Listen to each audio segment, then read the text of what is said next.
Welcome to the Embodied Revolution Show with your host, Lora Coleman, founder of Embodied Revolution. This is a safe space to connect, grow, and rise into your highest embodiment with authentic identity. Twice a month, we dive deep into inspiring conversations, grounded strategies, and real-life stories from women making bold moves aligned with their soul's purpose. So get ready for wisdom you can live, mindsets that transform, and the evidence that you too can rise stronger, wiser, and more in tune with your purpose. This is more than a show, it's a movement. Welcome to the Embodied Revolution. Hello. Welcome back to the show. Hi, Laura. Well, thank you for having me back. Yeah, well, thank you. So for those watching, this is my second time talking to Michelle, but I'm so happy that we're doing this again because now, I know you better and, I have some new questions for you. So I'm looking forward to it. And also, guys, we are both kind of under the weather. We both have a cold. We both have the sore throat thing going around. It is November 1st. So, the cold is going around. So we both have our tea. So we're basically having tea together, like virtual cheers, having tea together. One question I want to ask you is, what are you embodying now? That's really a great question. So, what am I embedding now is that I shouldn't have taken my Benadryl before I do this. So, no, what am I embedding now is really more really what I'm embedding now is really that's very profound, Laura. Embedding now is embedding resilience. I'm also embedding grace. I'm embedding hope and joy. Yeah. So I was wondering that because the first part of your journey, I feel like was such a difficult time. Yeah. And we'll tell the audience about that. And the second book is more where you are now. So I was kind of wondering the differences, like what you were embodying before versus now. Is that different or is it basically the same? It's kind of a continuation but a different, because with a love like ours, it's really there's a lot of grieving. There's also a lot of reflection of the life that we live, and the grace, grief, and gratitude, it's like through grieving and practicing through gratitude while grieving, I was able to find grace and the continuation of the love that we shared. So instead of, don't get me wrong, I still have days that I cried, but with the gratitude, it helps me focus on moving forward and continue the love that we shared.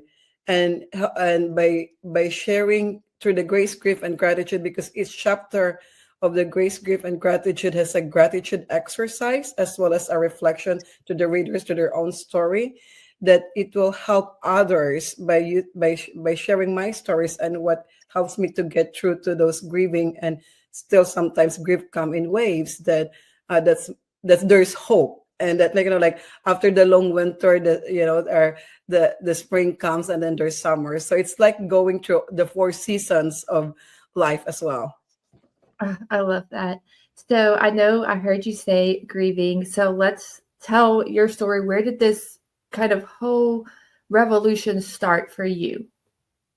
About the whole revolution really starts. So when I love journalizing, I've always journalized, and I do your diary and everything. So part of me coping up the grief is going through and part of the gratitude rituals that I have, or practices, is I write down everything, how I feel and so on. And I shared it. I'm a financial advisor. That's my full-time job aside from others. So I was sharing it to one of my widow clients, this is the exercise that I did for myself, and she's a widow too, so we kind of go back and forth. And she used to be a coach and a speaker, and now she's completely retired. And she was telling me, you know what, Michelle, why won't you do put your business, write it down in a workshop kind of form and kind of thing, and we just look at it more over a cup of tea. It's not even a formal workshop, but getting through the notes. So that was kind of where I said like, oh my God. And then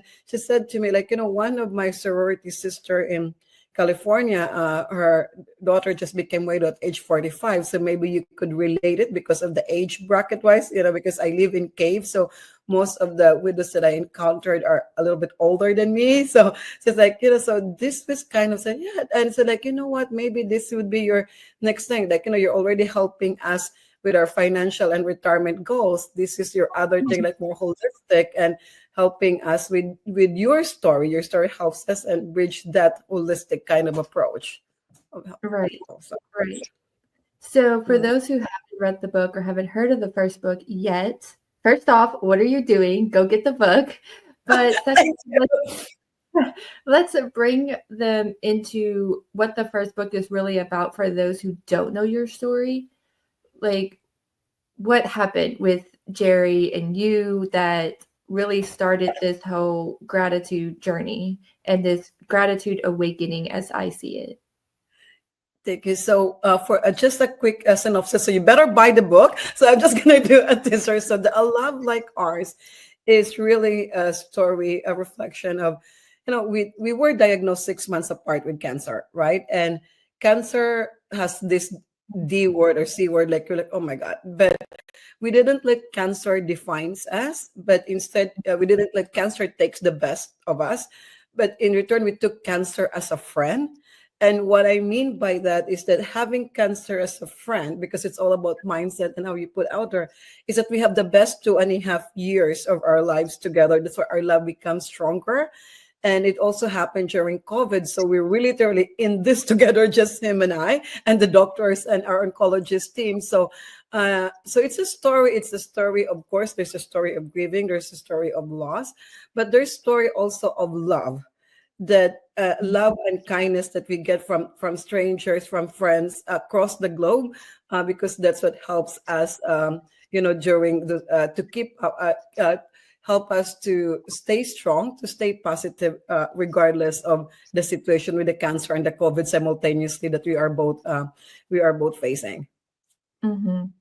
So basically, like, the cancer was unstoppable. Like, there was nothing that anyone could do to help the cancer. So in your perspective, it was like, okay, how can we actually face this cancer together would be to enjoy life now, to show gratitude now, and see how we can take the joy of the days that we have. Is that Yeah, back in you? that's really what it is, and we've been practicing gratitude individually before, and then and but he has his own practice. I have my own practice. But what cancer brought us is that we practice gratitude together, and Wow. we are more intentional as well with our time together and our gratitude, and having those challenges during facing cancer, the chemo treatment, and not having a chemo because of the platelets down and all these things, instead of saying like, and then we're like, okay, my gosh, we cannot have chemo down. So like, oh, look at it this way, we could go kayak right now because there's no chemo. So we didn't stop living. That's what the message of this, because I heard before I approached one of an organization here that I want to do like an author's talk, and they're saying like, oh, we don't really do things that are so like sad story or things, but I don't want to. And this is what I was doing a love like ours, and going through the process that I met different cultures and different beliefs as well, and we don't really normally talk about that in our Western world, right? But in Eastern, like in Buddhism or in other things, it's really part of life. And there's a really like um one book, the I forgot it. It's, oh my God, I should have known it by heart. But it also helps me face that and talk more about that. So what I'm saying is, with that a love like ours, we're putting a light on about how Jerry and I talk about what's inevitable, because it's not a matter of if, but it's just a matter of when. And that when you love someone, we always say that, how grateful we are that we know that our time is limited, but now it's really know that closer is that we have this time to prepare for the other person, because when you love that your spouse, that you want him or her to life continues as easy as it can be when you're gone. So that we have our SOP, we did our thing, like what do we I have my own survival list that I made for Jerry if something would happen to me first, because I had cancer as well, or if he goes first, what will be my survival kit. So those are the things that when I look back and putting that book together, and it's actually mentioned in A Love Like Ours, that it's not really just sadness, that there you could approach it, and it's how you see life, and that's where gratitude really became more intentional and became more powerful part of the 2.5 years that we're battling together. Right. And so you both were diagnosed with cancer. So Yes. that's an important part of the story as well, because it was like almost like you guys were taking turns taking care of each other and keeping each other in that mindset, kind of going back and forth. And that is one thing that I noticed in the book whenever I read it, was even though he was going through these things, you can tell me more about it, but I know there was a part in the book where it was like, no, I have to get out of here because I have to go take care of Michelle. Like, Yes. even he was going through his own thing. So it really highlights the care that y'all had for each other. So can you kind of explain like how the cover of the book goes with this story? Like what's like, so I'm gonna pop it up. So this is the book, A Love Like Ours. So like, how did you come to this cover? That's a great question. So, Jerry, we live in Cape Cod, and there's a nice hotel here called Chatham Bars and Inns, and it's really over because you look at the Atlantic as you go down to the pavilion. There's a nice staircase, and summertime is full of hydrangeas, and it's really like a picture perfect. So we love to go there, having a cup of coffee in the morning, or watch. It's really beautiful with sunrise, and ergo, if there's a full moon, it's really also nice and beautiful to watch that the moon rising and the sunset overcasting the water. So that's what it is. That's what the book, and the holding hands. Because we always hold hands. We always travel together, hold hands together. So that was really like A Love Like Ours, and which I choose that cover also because it's a memoir. It's not like some of my friends said, oh, maybe a photo of you and Cherry, but I said, no, you know what? There's already photos of us in the book. So I wanted to be more, so it speaks also to other people. So that's why the hold hands, and it's Cape Cod. So that's the why behind it. Yeah, and I love the pictures in the book of you and Jerry, because when reading it, I was thinking like, I wonder what Jerry looked like. Like, I wonder like these kind of just brings it back to life to be like, oh wow, this is, and I know it's based on a true story, but it really just drives it home that this was someone's life. This is a real woman telling a real story. And that's what I like about the book, is that it's not from an author of years and years at that time. It was just like, I'm a real woman sharing my story for people who can get hope from this. And that kind of like drove it in for me. And even the cover, like with the holding hands, it's just really representing we're in this together. So we're going to pop up a picture and you can kind of tell us about it. So this is Sherry. So tell us like what is going on here? Like, what do you see here whenever you look at this picture? Oh my God. When I see that picture, it really brings so much smile on my face and memory. So this is actually during his chemo. So his chemo, if you look at more closely, if you get the picture, he actually has a bag of chemo, like a wiring here and a chemo thing. So Wednesday we go to the hospital. He will have his blood work and everything. And if everything is good, he will start his chemo. He will spend 2 or 3 hours there. And then he comes back he comes home with me with a chemo bag. So the chemo bag is good for 3 days. And so, but he was also, so this is really him. I mean, he's an interior finish carpentry by art. And we always joke it around, and you guys that are self-employed, you could get them in. So like with being self-employed, we always have fixed, um, we have our fixed expenses, but variable income. And I always tease him around, like, if I look at all the houses that you do in Chatham, Jerry, or in Orleans, they look so fabulous. And I come home and our house is all like this, and our bedroom, and we need all these things. I said, well, when we have money, we don't have time. And we don't have time. When we have time, we don't have money. So during the chemo treatment, he literally, in between, and he feels good, he did so many interior renovation inside the house. So this is the guest room that he's trying to do, like finishing the, I don't know the exact construction, or they're clacking it out so that he could start painting it. So, and he just, oh, can you just do a smile? And so that was very nice. So even when he is, because sometimes the chemo makes him really down, but sometimes in the first 2 days he's really okay. So when he has that energy, he does finish the house. So we did our guest room, and we also did our basement together. And I know that he was pretty adventurous, like to travel. Yeah. So we're going to wrap around to this. So I noticed this picture that you sent me. Is this like a traveling? No, this is this is so close to our house. It's actually 5 minutes drive from there. So we both love to kayak, and but he loves to fish, and he has this fish finder. So fish there. Yeah, I told him you cannot go back home without a fish because you have a fish finder in your kayak.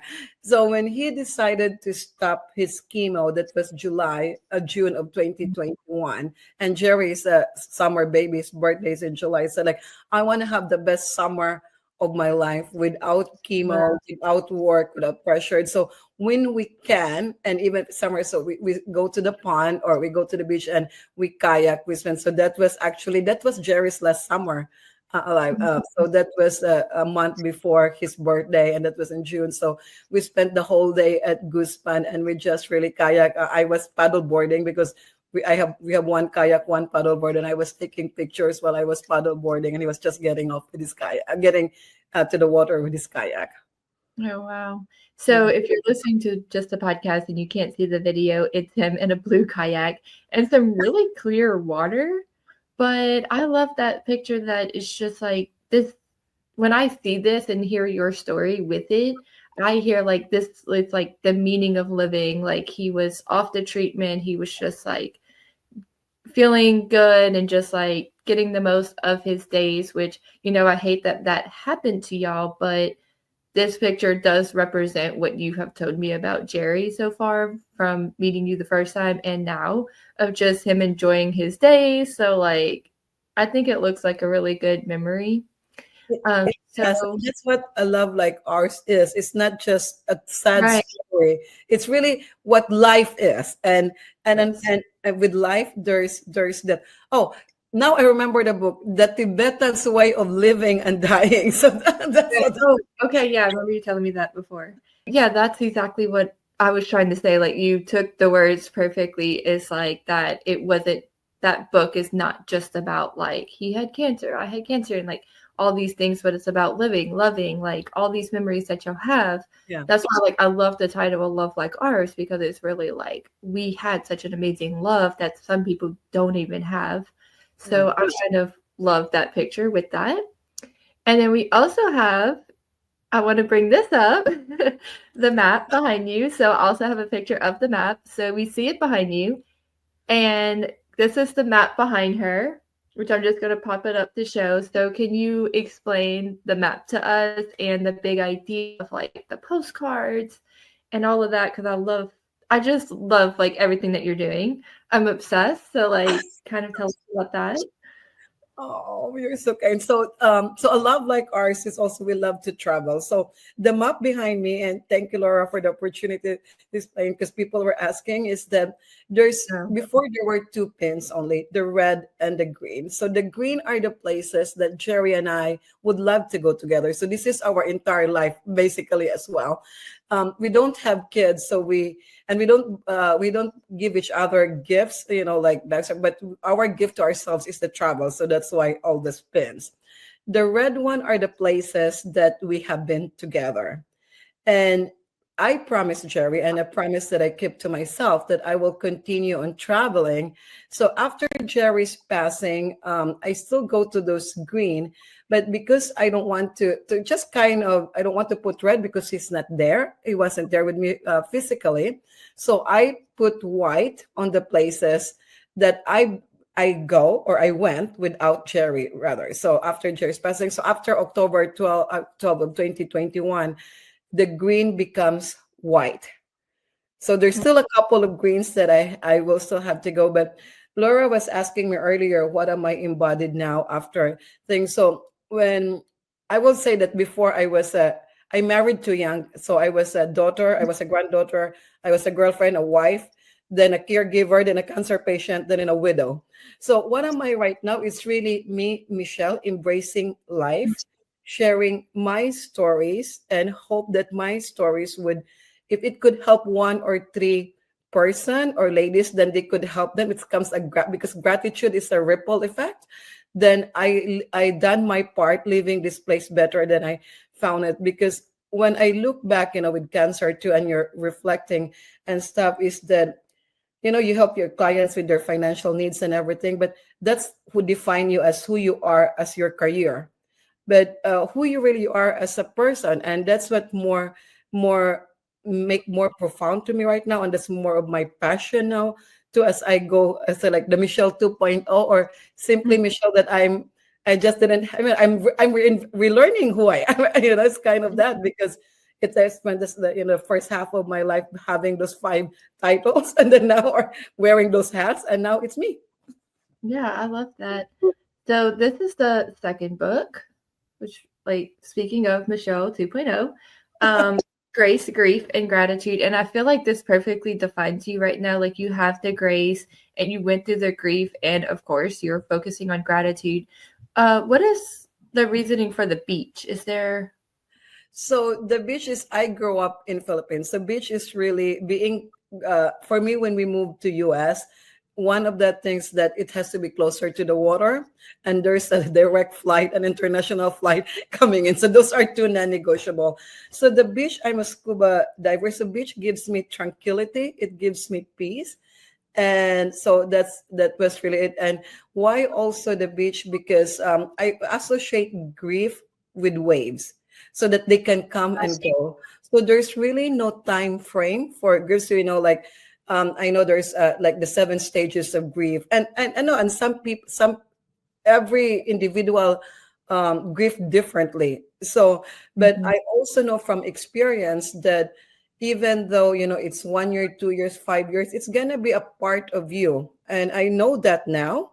And being a diver and loving water, to that respect, I associate grief as kind of a wave, that it comes and goes, and there's tranquil moments, and because that it's there, but the wave doesn't stay also, right? Sometimes it could be a high waves, and then that's where like you're really pouring tears, and then it slow down. So that's how and that's why the cover of the book. is the waves? Cool. Yeah. And you said you know that now. So do you feel like, so what did you say? You said like, okay, yeah. So you said you know that now. So I'm wondering, like, do you feel like facing that, like accepting that grief is going to come and go, that is what helps you cope with it? Exactly. That what helps me cope with it, and that what also helps me um, when I experience grief, or when grief visits me. I know that I acknowledge it, but I also know that there will be calmness after that. So it's not just so, and I do accept it now too. Like when the grief comes, it's a good feeling to like. I want to tell you something. Like 2 days ago, after our thing, I actually end up crying because I finished the French version of A Love Like Ours, and it's Mhm. gonna be actually in November. It's November already. There's two back-to-back launch: the Grace, Grief, and Gratitude, November 8th, and then the French version of A Love Like Ours. And I cried, and it's at a grip because it's a bittersweet, because reading it in a different language, it also, and I don't know, it reading it in French, it touches my heart more because it's the romantic, I guess, with the wordings, but it's also brings back the unselfish gift that Jerry gave to me on his last remaining days. And because when he stopped doing his chemo treatment, and it's even in A Love Like Ours book, in the book there, that he said that we need to find a good distraction for you when I'm gone, because I'm stage 4. He will say that like as if it's a victory, right? Or I'm stage 4 esophageal cancer, so I will go first. He would do like to me. So you will be here longer, and you're still young, so you have to find some distraction that could really help you live, because we don't have a kid, and like when you're kids, it's different. I mean, if you have kids, so what Mhm. you're saying, like you always have passion of learning and traveling, so why won't you learn French? And it was really that, and then promise me, Michelle, that you will go through it. Like it's not like after that. So, and it's a promise that I keep to him, and a promise that I keep to myself. So when I saw the French cover of the book and everything, and planning for the launch on my birthday itself, or 2 days after my birthday, it pinched my heart. It really literally, and looking at the photos, and it reminded me of the trip that Jerry and I had in France for a couple of times, and the thing. So and I know that it's not that I know myself that once my plane touched down in France in November, the 27th of this month, it will be a different kind of feeling, and it will be an emotional roller coaster for sure, and that's grief. So Yeah. grief Uh, is the price that you. One of my friends said, Michelle, sorry, Laura, grief is the price for the of love. So the more love you have to someone, the more grief comes to. Said maybe. yeah. And I did notice that you do speak about selfishness in the book. And when I speak to you, can you explain that a little bit more? In the book, you say like you were kind of being selfish in a way, but then it took your higher self to kind of notice you were being selfish Okay, versus so like his unselfishness. Like I've never thought of that before because like I've never dealt with something like this, and that's why this story is so important. So can you kind of like explain how you saw that? So how I saw that, because when I was raised Catholic, and I'm still Catholic. Okay, so for those families that will see these videos, I'm not changing religion. I'm just open to learning other religions. So Right. so what happened is that being Catholic, I always want Cherry to fight, like not to give up, and for and I always know that when it's our time regardless. But he was already saying like, I want to stop the chemo, and I really want to, life, and I want to prepare you, and I want to prepare us. We're going to have the survival kit. Like me, I always have the financial kit because that's how I was wired. But him, so when one of my first French instructor gave me that book, The Tibetan's Way of Living and Dying, both in English and in French, it made me realize that how selfish of me thinking, because um, from him, I want him to be with me still. Like I want us to celebrate birthdays together. I'm looking at this map, like, man, oh my God, there's so many green that we still have to go. But I haven't put myself into his shoes, that if because he always tells me, because his cancer was esophageal, that Michelle, I don't want to be in the tube. Like if I cannot drink, or if I cannot eat anymore, don't, like, and it's not like but the DNR, it's really the do not resuscitate. That's what's really the trigger of the conversation. Like I said, I really want a DNR. And and for me, I said like, why? Because then, like, for me at that time, I said like, if you will sign the DNR, then you're actually kind of giving up, like you're not fighting for us. And so it took me really a while, and I said like, okay, then it's so selfish of me to ask that for him, because he's not gonna be the same Cherry. So Yeah. I said, okay, so that's where I'm at by being selfish, because I want him to be here with me, but it's not gonna be the same. So that's why I said in my book that I always wanted to spend the rest of my life with you, but I'm humbled and really blessed and grateful that you spent the rest of his life with me, because Jerry died in my arms. It was me, Spike, and Jerry in the basement. We set the basement as like a hospital room and everything when he had the seizure and he can no longer talk. So we shared our last kiss. And how many couples, regardless, we've been married 23 years, been together for 25. How could say that I shared the last kiss with my husband? Like literally his last breath Yeah. was with me. And I will always have that. And that's what makes me move forward who I am now, because of the unselfish love and the strength that it gave me.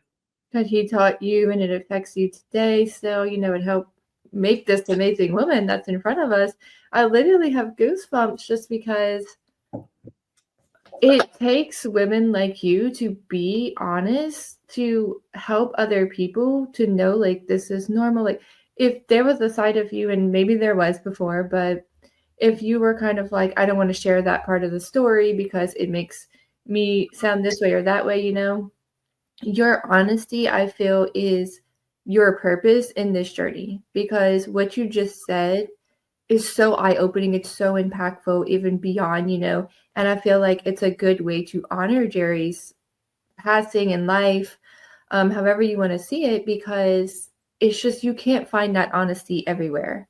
So I do want you to know, like anything that you do after this, I know you have big moves coming up, you have big ideas. Like We're gonna be working together. yeah, Collaborating together. it's just like what you just said is not something that everybody could do. So I do kind of want you to feel that, even if it's like after this interview, go like journal and be like, I'm the best, But no, like that is very impactful. And like I kind of feel like after this interview is over, I would ask everyone who's listening to take a moment of silence for Jerry and what Michelle just told us in his honor. So if you guys are like anyone listening, just take a moment of silence for Jerry and just soak in what Michelle just said, because I feel like it's that important. Okay. You're not crying. It's, I thought you here because I have running nose, not because I expected to cry. I know, this is the second time I made you cry, and the second time I talked to you. Well, Jerry always said to me once that, and even, I mean, it's funny, right? Both Jerry and Coco Chanel said that, Coco Chanel said that, just be yourself, darling. Everybody else is taken. But Jerry said that, Jerry said to me before, like, when I started my buku business as a financial advisor, and I said, like, sweetie, the people will come to you, or your clients will come because they choose you. Don't rush it, and don't lose who you are, because there was like, I mean, life is, it's challenging, and there's always the thing that is talking about honesty and everything, and this is the problem with lies, Michelle, is that you have to remember the lies, and you will get caught if you're just true to yourself. No one like it's you. So it's really, and so that's one of the things, like, because when he loves to write, and said, oh, maybe we'll do it like a fiction kind of nonfiction, when we were, because that was his idea about this book. And then later on said, like, no, it really has to be authentic. That's really us. So that's the other thing. No, that is true, because anybody in reality, and this is something I say a lot, anybody can sit here and say gratitude is important, like strength is important. But what makes people feel your truth, and want to work with you and want to read your book is that authentic piece that's coming out, that we can literally feel that frequency even through the screen. So whoever said that, I agree with that person. And I also want to go back, like we talked about the traveling and the map, but I do want you to kind of explain the gratitude postcards and kind of that ritual of when you travel new places, because I'm going to do that, and I feel like it should be a movement. I'm probably going to attach a resource of some kind of like a gratitude reflection that we can do while we're traveling after talking to you. So if you can like kind of spread that awareness, that would be amazing. Thank you, Laura. So what we do there's two rituals that we do on our last evening, or the last day, should we say, the last day of wherever we're going. So we took postcards, and then we sent it to our friends, but we also sent it to ourselves. So, so we have a PO box. It's just like the vacation kind of continues. So when we come back home, there's this postcard, or a couple of days after, there's postcards that when we open our PO box. So, and it brings back all these things, and it even goes back. So then we scrapbook this postcards. Can you believe it? Like, we are really dating ourselves. And now, like, I'm just going to say, oh my God, how many scrapbooks do I have? So we scrapbook these postcards, because before, we also, before the digital things, and now I'm going to more digital, but we really we created a album on each strip, and then the last of the pictures that's there is the postcard. So that always reminds us of where we are. And I still continue with that tradition. So when I go to these places that I go without Jerry now, I still do the postcard, and I was like, I made it here, sweetie. So that tradition is still on, and so, and I still, funny because there's two people that calls me sweetie, my uncle that passed away and Jerry, and they passed away 2 days apart. And one time my aunt was saying like, I think that sweetie is just really like, no one can call you sweetie because you call still Jerry sweetie. So it's like we have to find you another name to put you smile. So, and one time one of my friends just come, and I don't know, maybe it was Jerry's signing because I was in France and I was getting my card to send to myself, and said, "Oh, come on, sweetie, let's go." And I really turned around and I said, "Were you?" I said, like, "Yes." I said, "Where did you?" Said, "I just don't know, Michelle." I just said, "Come on, sweetie." So we were just like, okay, but it was different. And so why I'm saying this is that it's a good way to, like, with my friends also, because my friends love to travel as well. So they look at it like when they receive postcards for me, like, oh, maybe we'll put that as our new destination, or we could ask, we share ideas and vice versa. But it really brings so much smile to my face. And even traveling right now without him, continuing the tradition is one way of honoring also the life that we shared. Although I don't do a scrapbook now with that one. So I see it as, even if someone else was to do it, it's a good way to take that intentional time to reflect. Because every time I travel somewhere, I haven't done a postcard, but I always find like a really pretty spot, and I take that time to reflect and just show gratitude that I'm there, that I had the money to get there, that my family is there, that I had the health to get there, and all these things. And I feel like we could get so busy, especially if you're there for like a conference or something. I know the last thing I went to, I was there for a conference. So it was very like go, go, go. I was like running like to stuff, me being me. And like it can be easy to not take that time to reflect and intentionally be, in gratitude. So I feel like if you start that practice, even for anybody else, it's forcing you to put yourself in that state, which is then going to attract more gratitude and more abundance. So I love that idea of, whenever anyone travels, maybe send a postcard of gratitude to someone else and kind of just know, it was like a Michelle Ferguson thing. Do you still have a scrapbook of like your past postcards? Yeah. Oh, I would love to see a photo of that on Instagram if Yeah. you're. Oh, yeah. I will do. Yeah, I will do that. Yeah. And it was even before, like, it was funny because um the first travel that we had together was in 2000. I mean, we traveled, but here, I mean, in starting from you. Oh, this, by the way, is the travel just within the United States. I mean, meaning when we moved back to US. So the travel that we had in PI when we go to other places in Asia, it's not included there. But so the first one is I even go to CBS and promote things with like print all these photos and get all this scrapbooks because, and then now I use Shutterfly or what have you. But yeah, so I do have this. Thank you for reminding me. I should put that in Instagram and the note that we made to ourselves, like we did it and signing, and yeah. So what would the postcard sound like? Like, what's an example? Also, we made it, sweetie, where's next? And then with the heart thing and stuff. So it's really like cute stuff, like sometimes we call it like kindergarten stuff. Yeah.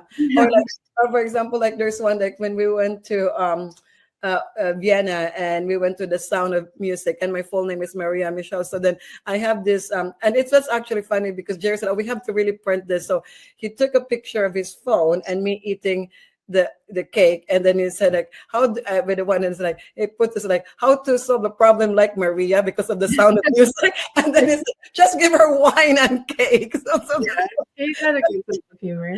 so it was funny. Now that yeah. So when you do that and you read it, it's like, oh my gosh. Yeah, that would make such a cool kind of shadow box, like putting the postcards together and putting it in a shadow box or a frame. I think that would look pretty cool. So I definitely want that to like, I'm just going to send postcards from now on. And I love the personal touch of like getting it in the mail for someone else and not just like email, because everything is social media, things like that. So I kind of love that idea as well. Okay, I've been stalking your social media. Yay, someone does. I'm honored. That's what I do in my spare time. I just, yeah. And I noticed this quote, so I wanted to pop up this quote because we're almost out of time here. But so gratitude doesn't erase the pain; it gives it purpose. So I really felt that quote. If you can elaborate on this using your story, why is this so important to you?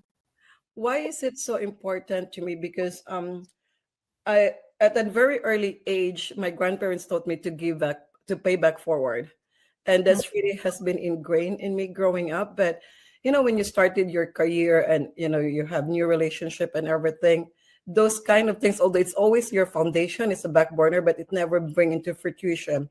So when I look at grief and what happened to me and the gratitude practice along the way, gratitude doesn't really erase the pain. It helps you acknowledge the pain, but it also gives me purpose because I believe now, and with my story and with how I cope up with and there might have another podcast about this, that now Mhm. regardless of political affiliation, that um, now I understand why there's a lot of Americans that went into medical bankruptcy and etc. And I know it's that topic, but I experienced that with Jerry too. In some of my talk, or even with my one-on-one with my clients now, I really do the importance of having the planning, but also how important is paying back, because we have this. I mean, sorry to sound corny, but what really keeps me also sane and get through those navigating those uncharted waters, because there's no book as to how to grieve and stuff, is getting little help by friends and the community that I am in. So it gives me purpose to pay back, to pay it forward. And through my stories, as I said earlier, that if it would help one or three women, and that one or three women knows other three women, that or men, Right. that or even men, for instance, because one chapter of the grace, grief, and gratitude is love across cultures, and how different cultures, different beliefs, with gratitude having coming up with one culture together that you could practice together. So that's kind of neat. So it gives me purpose and it helps other people. Then I'm leaving the place better than I found it. And that's also the legacy that when they think of Michelle, they say, oh, she helps me with the retirement. But I would love to say, like, you know what? She did her part. I don't want to like something like that. So if I'm gone, I did my part. Right. Yeah, And I hear. if when I'm gone, because I know it's just a matter of time. That Yeah. Yeah, when I hear you speak, I hear purpose, impact, and that is what I see coming out of you more and more in the short time that we've known each other. But it really is I see that energy coming out of, what you're saying is true about that is creating a legacy. And that is what I see you doing. And, it's partly Jerry's legacy too, because you kind of took his yeah, yeah.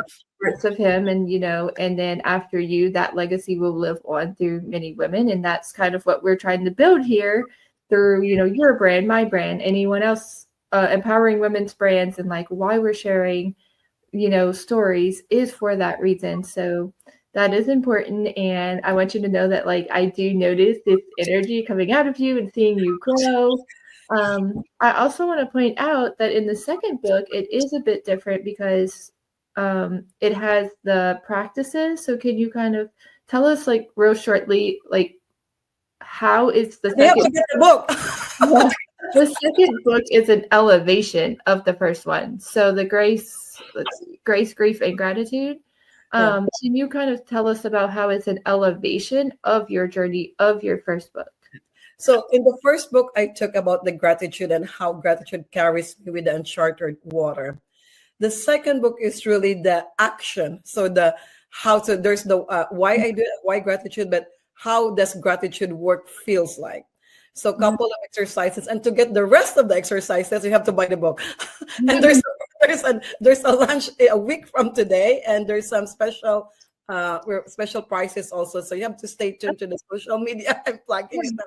So, but so there's the gratitude practice. So one of this is that one of the reflection is that write down one of the three things that you are grateful for. All right. Mhm. So when you talk about, because when you look at the grace, grief, and gratitude, you might say, do I need to be, or do I have to experience loss? Do I have to experience grief? But loss can be also, doesn't have to be someone dying. It could be also a loss of a job, because that's also kind of grief also. When you Mhm. lost the job. So it's that, or the other thing also in that exercise there as a reflection is that coming from two different cultures. And one of the advanced readers review actually was saying that he is married to an Asian, a Filipina. So like reading the book helped him realize how important to have a sit down like list of things, like what are the things that you are like in your family tradition. So that's part of the exercise or the reflection there. And what are the things that's from his side or your side, and then you come up with one. And then how does gratitude, so it's really kind of neat. And for business owners, there's a SWOT analysis there, there's a monthly budget worksheets there. So, and then how does gratitude also plays into that one? Because I mean, gratitude, I think it opens a lot of doors, and it makes you focus on what you have instead of what's missing. And with Yes, all so the that's exercises there. yeah, that's grace, grief, and gratitude. And I really like that idea because what you're saying, it's like it's a one-stop shop.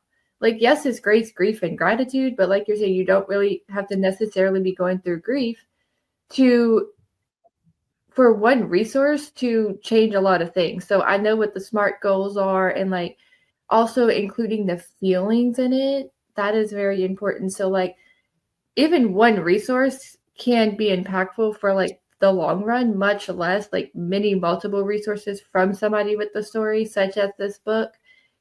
Like that's priceless right there, right? Because that thing you can keep taking on and on and on and on. So yeah, I feel like that's amazing. So we're wrapping up because of time, but what is some kind of advice, like if you could give just one piece of advice to people who are going through something like this, what would you say to them? Or like what would you say even to your past self going through that?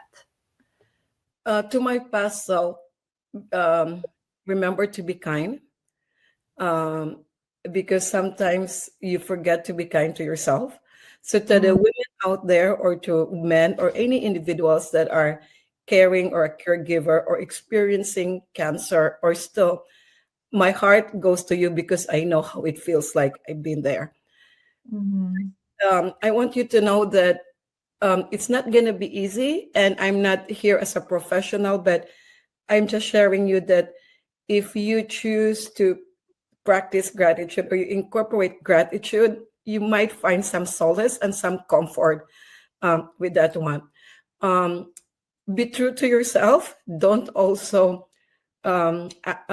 be afraid to ask for help. Don't think of it that you are so strong, or you're I mean, we are strong, but sometimes you don't want to uh, inconvenience others or disturb others. But you might as one of my friends said, like, by you not asking them for help, or not saying, like, if they ask you, like, because sometimes people will say, how can I help you? And then Mhm. and it happens to me. I say, like, oh my God, they already know that I'm doing this thing, blah, blah, blah. I mean, why do they ask, how could I help? But because they don't know. But if you will tell them, and then, because if you don't answer them, then you're kind of handicapping them to helping you.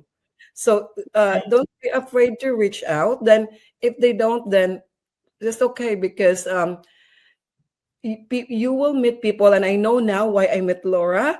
You meet people for a reason, and some of them will stay with you for a specific season in your life, and some will stay longer. Just like, in a train or in the plane, you meet people, right? And sometimes you've got good connection with your seatmate on the plane, that you end up working with them. That's what happened to me in one of my jobs. But it's really that. So be true to yourself. And the other thing also is that don't lose that inner child of you. I lost it for a while, and in one of my things, that I don't lose that inner child, because that inner child in you is really who you are, the core, and Mhm. regardless of the cutthroat of the corporate world, have that inner child in you, and don't lose that. Yes, that is so much wisdom. Like I feel like you could just like make a video just about inner child. That would be another podcast. But yes, thank you so much for that wisdom and what you're saying. I agree that, a lot of times, going off of what you're saying, a lot of times people don't want to admit to help, but in reality, people want to help. Yeah. What was that? In Oh, it's reality, I'm sorry. Okay, in I reality, moved my phone, but it's the computer. That's yeah. Sorry. Yeah. Good. in reality, people want to help, and so it's not weakness to accept help.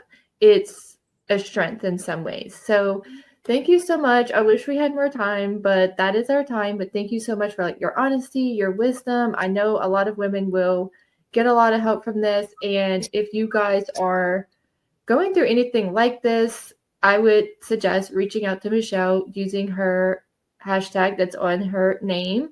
And we're going to link all of your links and sites and, stay up to date with the blog. But yes, thank you so much, Michelle. Thank you, Laura. It's always a pleasure having you. I mean, and I'm so humbled. Thank you for the opportunity to share my stories in your platform.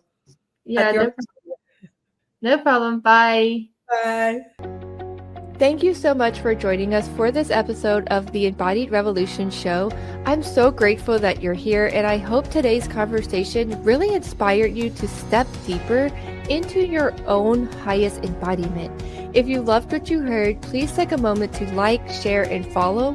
It's the best way to stay connected and be the first to know when new episodes drop.